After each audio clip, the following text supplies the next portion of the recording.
Welcome back, WNST, Towson, Baltimore, and Baltimore Positive. I am in Las Vegas. All of our Wise conversations brought to you by our friends at Wise Markets. We will be telling you more about that, telling you more about the Crab Cake Tour that's going to make its way to Costas this Friday. Luke Jones, the Ravens are going to be 0-1 on Friday and Thursday and Saturday, right on up until whatever point that Pat Mahomes gets off the plane next weekend. A rough start to the season in so many ways. We've talked about the injuries and all of that, but a very bad beat in Vegas by the Ravens on Monday night. Yeah, there's no question about it. And you just said it. It's a quick flight back, a long flight back to Baltimore, and there's no time to wallow here. There's no time to really dwell on what happened Monday night because, as you just mentioned, Andy Reid, Patrick Mahomes, and the Kansas City Chiefs are coming to town in a matter of, on a short week. And we know the history there, and we'll talk about that as we get later into the week, starting to focus on week 2. But you're staring down the barrel of an 0-2 start now. And we saw what happened over the weekend with the Pittsburgh Steelers. Ugly as it may have been, they get the job done in Buffalo. And the Cleveland Browns, while people will, poke fun at them and say the Browns, they had a 2-score lead and they couldn't hold it against Kansas City, but they look like a really good football team for large chunks of that game. So we know that this division is not going to be easy. So there is no time to wallow, to have any self-pity, because you know what kind of challenges come in Sunday night. And based on what we saw on Monday night, it's not a whole lot to be confident about. Let's call a spade with an offensive line that was just brutal, specifically at the tackle positions, both Alejandro Villanueva and Ronnie Stanley for that matter, and a defense that played well early, but as the night went on, just ran out of gas and clearly had their issues to the point where Las Vegas scores on 4 of the last 5 drives, and after halftime, 23 points allowed, 327 yards. They were gassed. They couldn't make any stops. The one stop that they did make was really self-inflicted on the Raiders' part more than anything, as we saw what happened at the end, just a bizarre finish, and really just a disappointing way to begin the season. And some of the things that we talked about over the course of the summer and injuries and question marks, they manifested over the course of a 60-plus minute ball game, and even some things that we weren't necessarily anticipating, like how the defense played as a whole in the second half wasn't good enough, not nearly good enough, and that's bad news when you're talking about the Chiefs coming to town, a team that the Ravens' recent history against is very well documented. Well, Luke, I think more than anything, let's talk about the offense and let's talk about Lamar and throwing the football and what – I don't want to say the identity or the profile. I mean, look, man, they played 4 quarters and a drive, right? Like, they're a running football team. That's what they do. That's what they do well. That's what they've drafted to do. That's what they've spent all this time doing. And we've spent 9 months now. We've had 9 months to talk about what happens when they decide to get pass happy or try to throw the football or look to throw the football or aim to throw the football or get away from running the football, right? And I don't know that they're ever going to pass in that way, and the run still feels like it's always there. I mean, to your point, even when the pocket collapses, Lamar's always good for 8 to 10 yards if he's going to run, right? I think even some of that stuff was taken away because they're making the middle of the field a little messier for him right now. There's enough tape on him. Well, I think you're making it way too much about Lamar Jackson, and I continue to go back to this offensive line just playing really poorly. You saw what happened out there. The best thing that happened to them was Yannick Ngakoue leaving the game with an injury. They had no Max Crosby is still pressuring Lamar Jackson hours and hours later. It's just where we are at this point. I thought Lamar played very well in the first half. 11 of 15, 128 yards, had the beautiful touchdown to Marquise Brown on the scramble.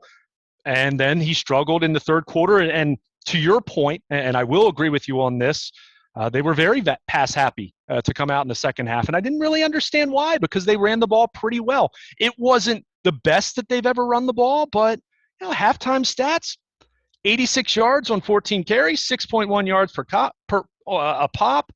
Tyson Williams, carried the ball really well.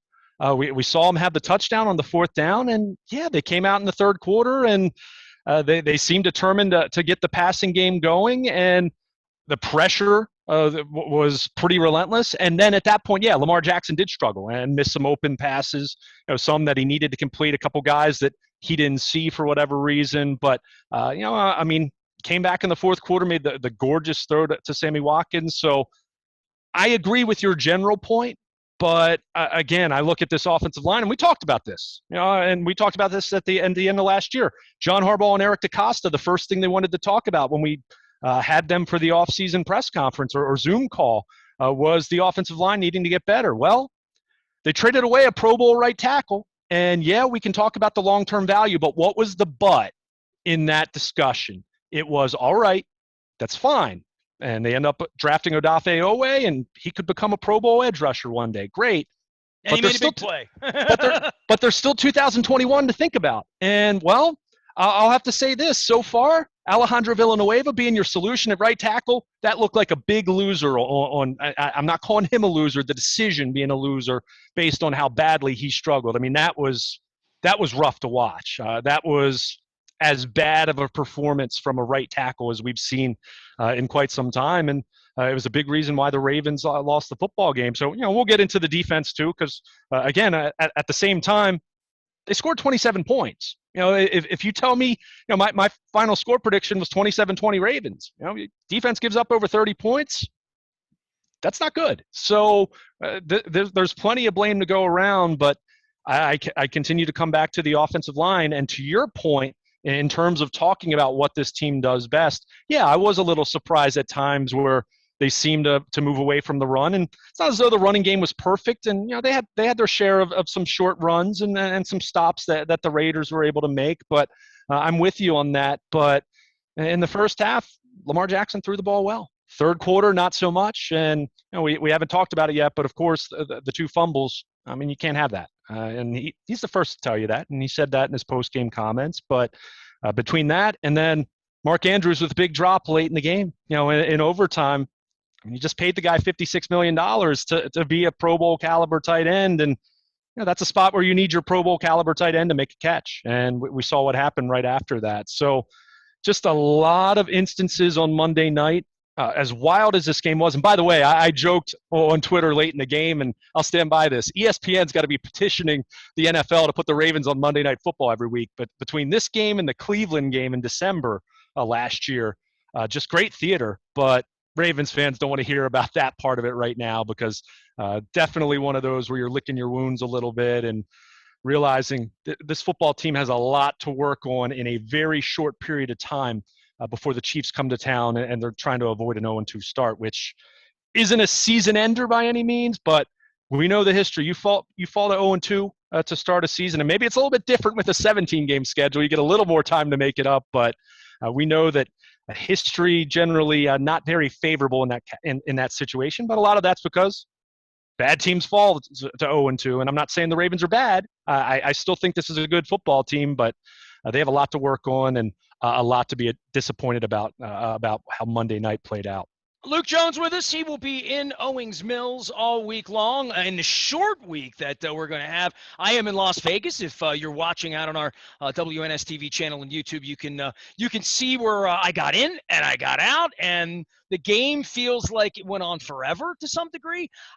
Let's go back to the offense, and let's talk about these running backs. I know in the postgame, it was very, very brief. No one wanted to take questions, pretty typical when you lose this kind of game afterward to say, how was it? But I didn't even know how to spell Latavius Murray, right? Like I'm trying to figure out, is it take an O or is it an IUS, or is it like St. Louis or Latavius or St. Lucius? They don't even know each other, dude, right? And this is not ideal in any way. And you mentioned Villanueva, and you mentioned Ronnie Stanley. You mentioned the fact that the offense never really played together in the preseason, that because of Lamar and COVID, because of the offensive line injuries, Zeitler got a penalty early in the game. And I had to say, it wasn't very loud early in the game. As much as, the people said it's going to be loud, it's going to be this. A lot of empty seats, a lot of people sitting on their hands, a lot of wine and cheese kind of crowd.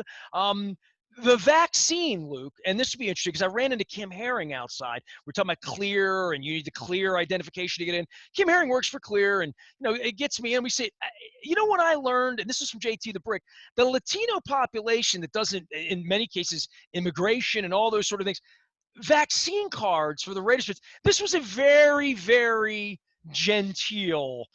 My wife paid $205 to sit in the last row of the roof, face value, to get in. This was a Gucci event. This was not the black hole in regard to the amount of noise being made in the place. So Seidler jumps off early. The offense felt and looked, and especially on a timing basis. And I know from what I saw on my timeline, I was not listening to the television broadcast, but the notion that timing in passing, in running, and handing off. Talked to Rod Woodson a lot about that this week at Baltimore Positive. You can go listen to that. A great conversation with Rod just about timing and offense and not playing together, and then mixing in injuries, and Tyree Phillips goes down early, and then you start to mix in just the fact that the running back wasn't on the team 5 days ago, and he's scoring touchdowns. Maybe they're not supposed to win like this, Luke. I mean, you know what I mean? Like, as much as we talked last week about injuries, and maybe it's supposed to be disjointed this early in the year when as much has gone wrong as has gone wrong here.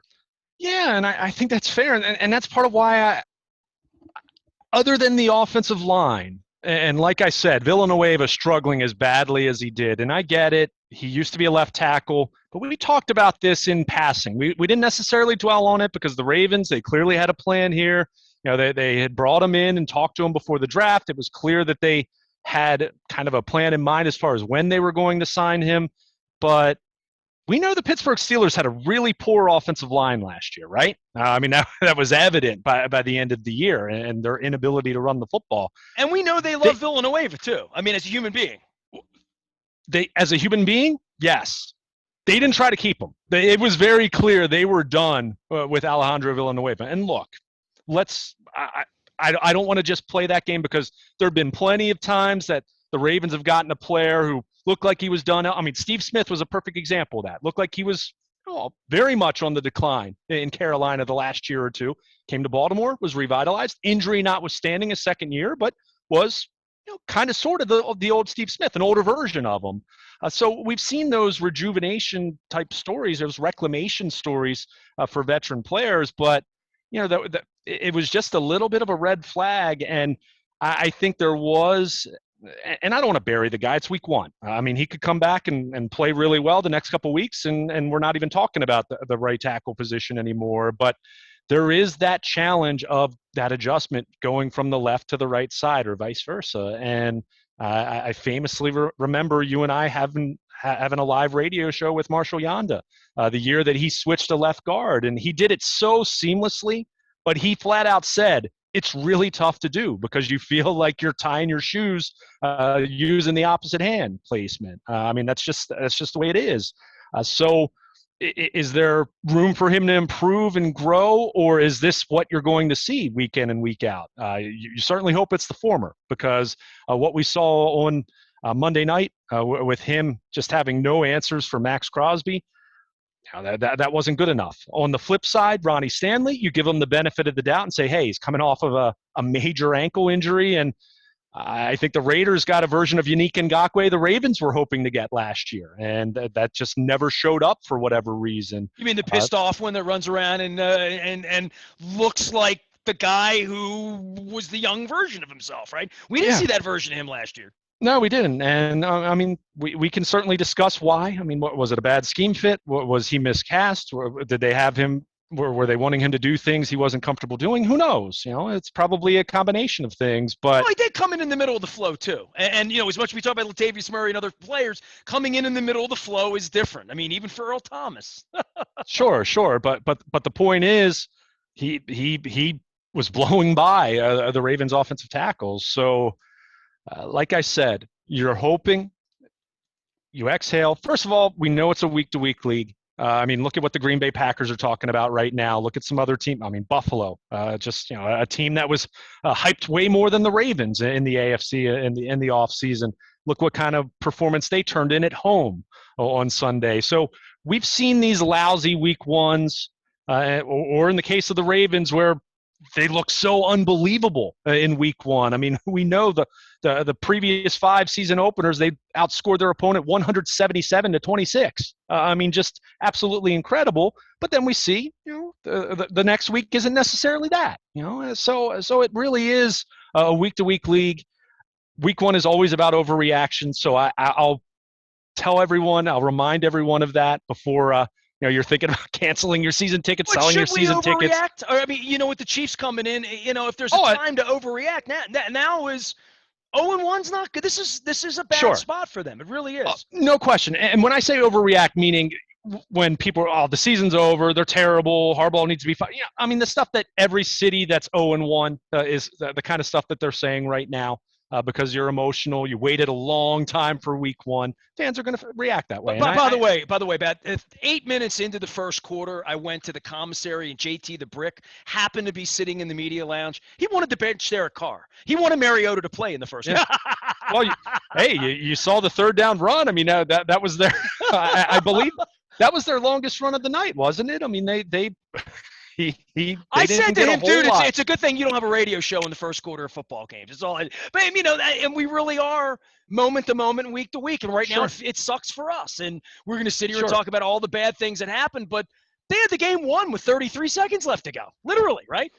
Well, and again, we've spent so much time talking about the offense. That's where the choppiness, inconsistency, issues with the offensive line. Some ball security, not necessarily talking about Lamar's 2 lost fumbles, but all of those things, the running backs, looking good at times, other times not looking so great. But you would have expected all those things. We talked about the wide receivers. I mean, Marquise Brown and Sammy Watkins missing so much time over the course of the summer, more so Brown than Watkins, but Watkins missed a couple weeks. That's where I keep taking a step back. And as much as you're frustrated with certain events, certain series, certain sequences of events, certain individual plays, they scored 27 points. Again, I'll go back to that. You're playing on the road. Everything we just talked about, losing your 2 best running backs. I mean, J.K. Dobbins was a guy I thought was going to be a Pro Bowl running back, a guy that was going to be heavily involved in the passing game this year. And then you lose Gus Edwards, that guy that the last few years, no matter who's been part of that backfield, he's been that guy that 700 yards, 5 yards a carry. I mean, every year of his NFL career, he's done that. And suddenly you don't have that. So with all of that being in mind, and we talked about the offensive line, for them to put up what they put up, 27 points, that should be enough, right? You're certainly hoping so.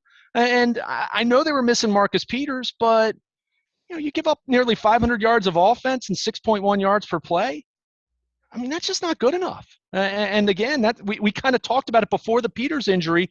We were even saying about the defense. They might need to lean on that side of the ball a little bit more early in the season until the offense gets its sea legs. And for them to play the way they played after halftime, I mean, that was poor. I mean, they were tired. They're missing tackles.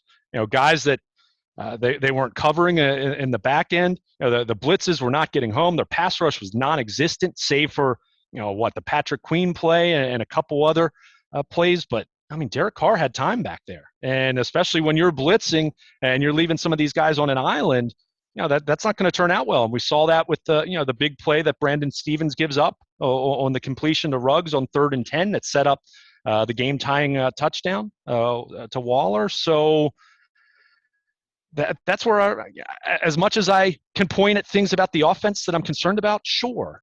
But I kind of expected that. I didn't expect the defense to struggle and play as poorly as it did in the second half of this ball game. And that's what's concerning to me, knowing that now Patrick Mahomes and the Chiefs are coming to town, and knowing that, well, if you couldn't get to Derek Carr, what makes you think you're going to get to Patrick Mahomes? Because we know how that movie has gone the last few years. And if Darren Waller, who they did a really good job against in the early on in the game, I mean, look how many times he was targeted. And first 8 targets, I think he had 1 catch for 13 yards. But eventually that gets to be a little more leaky, and they started letting him get some free releases off the line, and you saw how that worked. That turned out then. So if he did that, well, what's Travis Kelce going to do? I mean, if you let some of their receivers get free down the field the way we saw it, Brian Edwards and Ruggs on that one play, and I mean, what's Tyreek Hill going to do then? So it's really, this is a concerning development, how their defense struggled as much as it did. And we talked about it a little bit. I mean, the Raiders quietly, they didn't have the consistency or the efficiency of a Kansas City or a team like that, but they scored some points last year. They weren't a completely pathetic offense by any stretch of the imagination. A little unbalanced with how much they rely on Waller. But if you got a Pro Bowl tight end, you throw to him, right? So they scored points last year.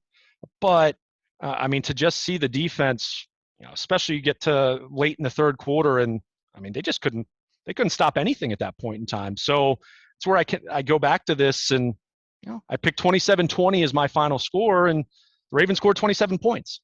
I'm not saying it was a great offensive performance, but they scored points. They moved the ball. They averaged just over 6 yards per play, even though it was disjointed and choppy. But you're kind of expecting that after the summer they had. The defense, and I get it, Marcus Peters wasn't out there, and you didn't have Jimmy Smith out there, but you have a lot of depth in that secondary, and you made some additions, revamped your pass rush a little bit, and unfortunately that pass rush was more of the same of what we saw at some times when they've struggled over the last couple of years. It was the same story, blitzing or rushing for, not getting to the quarterback nearly enough.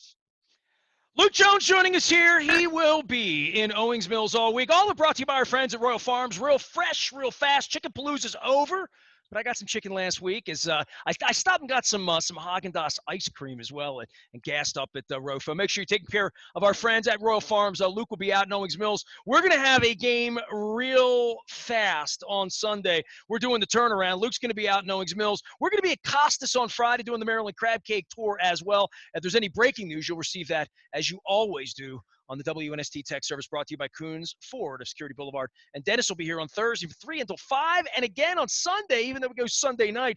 Got a few extra hours of tailgate time as I get back from Vegas. I am Nestor. He is Luke. We're going to continue on, talk some more defense, some more offense, some more Patrick Mahomes, anything but Orioles baseball, right, Luke? I think. We are WNST, AM 1570, Towson, Baltimore. I am in Vegas, back for more with Luke and some post-game analysis right after this.